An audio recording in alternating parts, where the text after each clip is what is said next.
quick. We're gonna see what Gage is up to over here. What are we doing here?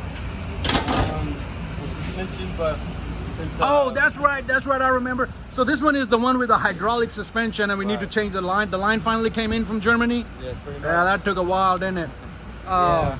But yeah, so this is that Mercedes SL550, right? I think so. Yeah, 550, and this one has the hydraulic suspension, and the line's been just leaking. Oh, SL500, and the line's been leaking in multiple places, so the whole line needs to be replaced. And so that's what we're doing here. We're gonna jack it up, replace the line. It'll be good as new, even better. So this shouldn't be hanging right here. No. This should be connected, and you can see all the leaks.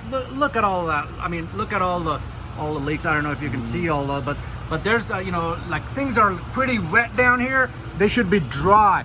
Look right here, it's about to drip. So there's oil leaking from these hydraulic lines. Right here you can see almost about to drop right there. I don't know if you can see that in the video, but there's oil getting ready to drop. There's one right, and I'm probably gonna get some in my hair, but there's like oil dripping right there. So the hydraulic lines, when they start to rupture, they deteriorate, they won't rupture in one place. They will start to get holes in them like throughout. You can't just fix it in one place. You have to just replace it, and that's the name of the game is. And that's why this car has been here for a while, because we had to wait for those lines to come in from Germany, and then we're going to replace the whole line. And now this is not just an easy swap, because the line goes all the way from the front all the way to the rear.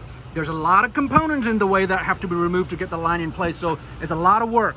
And so that's Philip here, just giving some directions to Gage on how to do the stuff here. And we'll just shadow them real quick. Yep, there we go. All right, so Gage is gonna do all the hard work, so we'll let him get back to work, and we'll look at some of the other cars around here.